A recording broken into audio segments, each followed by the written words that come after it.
So if Tarmac it is, the coin has spoken. Joining in as spectator. Yep. I'm looking forward to this. So, thoughts on the matchup? We have Sanjuro Diplomacy Corps, consisting of Spader, I think he's a UK player, Crystalline, who's from Portugal, and Afro, who I think is Swedish. So actually quite the multinational European team.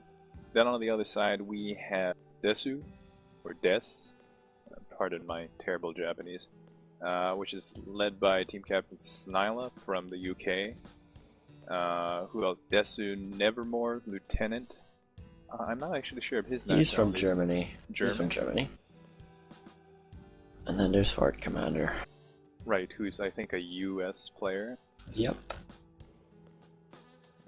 Yeah, so thoughts on the players, thoughts on the matchup. Afro's team is coming out of winner's bracket, and Des is coming out of the losers, but they're both probably some potent teams, one of our potent players in the community. Well, and obviously, like strong players due to them coming this far. Yeah. So we're. Fart Commander's ping is going to play into this at all. I mean, it is Tarmac. There's some corners, but then the end game's going to change into a longer sort of SRS kind of battle. Oh, true. Yeah, this on a European server, so maybe a slight disadvantage.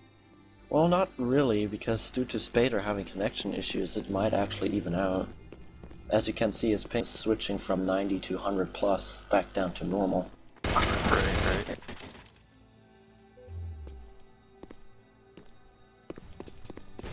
Yeah, he's jittering a little bit. I guess I'm gonna ask them for some warm-up if they need any. Maybe Spader, because he has connection problems, and might want to get familiar with the ping first. So class selection wise, it's going to be really interesting. Spader and Kristen both recon players, really. I sometimes see them in other roles, but they tend to enjoy recon most exclusively.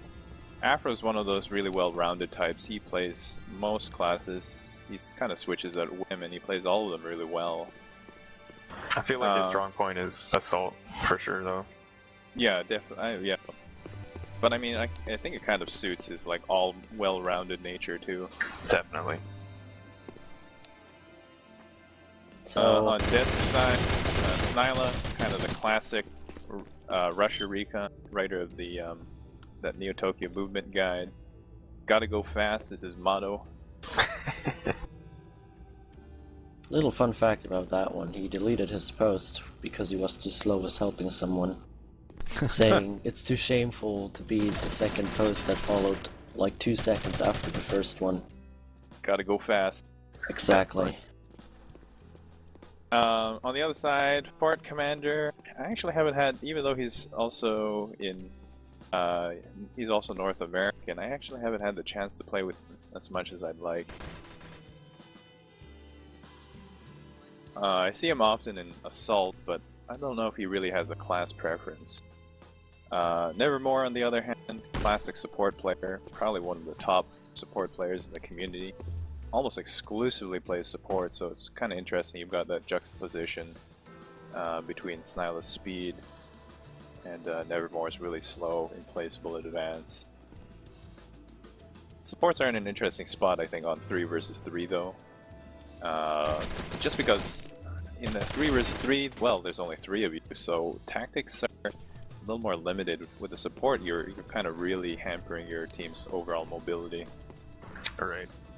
It's important to get to the choke points and cover that neutral ground first before the other team can kind of overwhelm any given area. Yeah. Current situation is that Afro has requested some warm-up for Spader to get used to his currently wonky connection.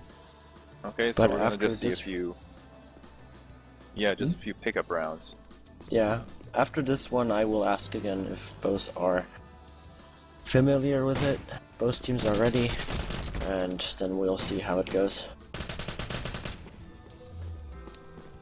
So, after this round, we will be able to see the pickup for knife round.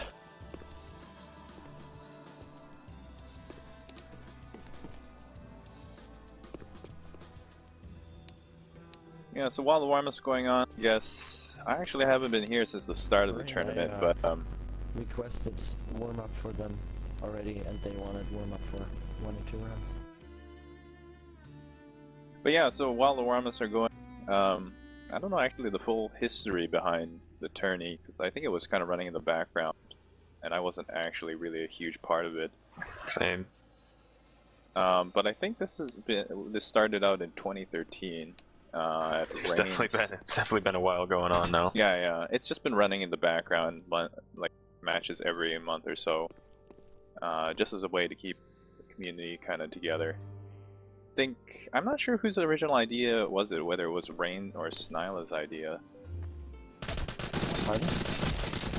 Do you recall whose original idea the tournament was? Was it proposed by Rain or by Snyla? I think it was a combination of both, trying to figure out if it is possible to achieve. It has been in a discussion by a lot of people in the community though, so I wouldn't say either Rain or Snyla were the ones having the idea. I would just mainly say both of them got it rolling to where it is now. Right, yeah, this was back in 2013. Yeah. And I think they had a number of community participants. I think there was over 50 entrants. Something like that. Which is a surprisingly large response, so they just organized everyone into teams of 3. And yeah, with 50 people divided in teams of 3, ended up with something like 15. Spader's having disconnection issues at the moment. He was kicked for a disconnect and is also constantly rejoining the Mumble server. So this might take a tad bit longer here. I'm not too sure with how this is going. But for some reason this usually only happens when there's a tournament match going. It only happens like Of right course, before of a course. match. It's Every really fucking weird. time. That's Murphy's Law for you. I mean, I recall Spader playing pretty often last few days because of the release happening, all was fine.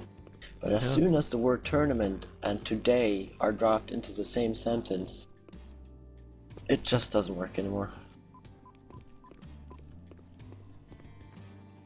Do they have a substitute if he just can't get his connection under control, or I'm are we going to afraid postpone not. it, or what? I actually think I'm I not think sure the about tournament- Rain's opinion in this one, so I'm not sure how this will go. I can ask him now, so just give me a second. I got kicked for being AFK. Okay. Uh-oh, you better call Rain. So, Rain, there is the question going on about what will happen if Spader cannot... I don't know. What are we going to do? And he hasn't said anything back to me. Does anyone know the... I'll ask him. Yeah, actually don't tell me over the voice here. No, of course not.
The only problem is I do not know how long I personally will be present as well, because I'm a bit on the run. Yeah, Same. hopefully we can get this all sorted within schedule. Once the matches are underway, shouldn't take too long. I don't think either of these teams are ones for waiting out the entire timer. Yeah. Most of the teams are known to be passively aggressive and then turn into full aggressive mode when required. So I don't think this is going to be a one-sided or static gameplay we're going to see here.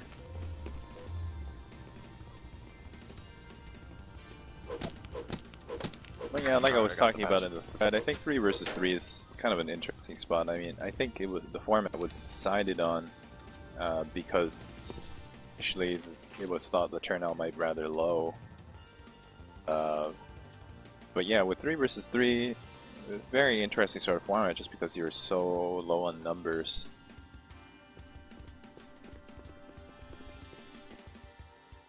And there is definitely going to be a key aspect with communication and sighting and calling and You know, and the ability to focus fire on a target. Thank you Right. for your input, Agile. Very helpful information. That's the server password. AgleDAD89, yeah. Don't say it out loud. Like, totally, somebody would totally understand what I just read. I don't think anybody They're knows. going to reverse engineer the password from what you just said, join Yes. the server, and fuck everything up. They're gonna I'm take trained what I to be able to said. stop Phonetic. them. They're gonna take what I said, MD5 hash code it, and then decode it again. Yes, totally. That is exactly what I would do. Alrighty then. Not sure what they're going to achieve out of doing that, but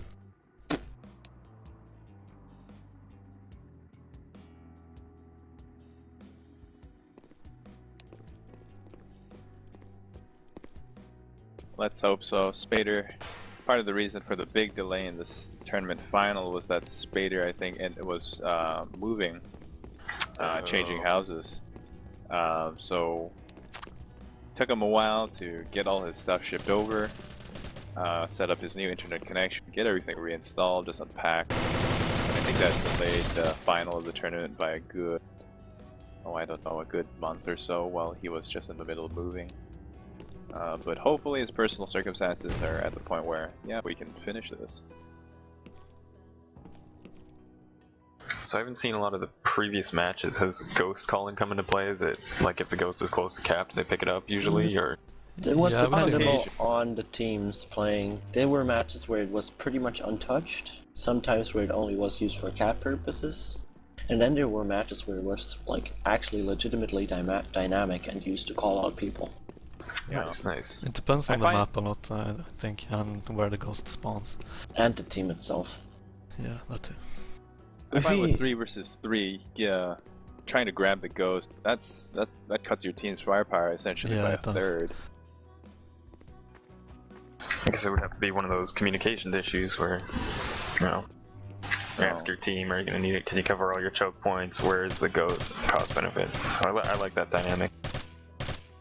Have either of these teams had a history of picking it up? They both do. Yeah. Afro and Snala both are good callers.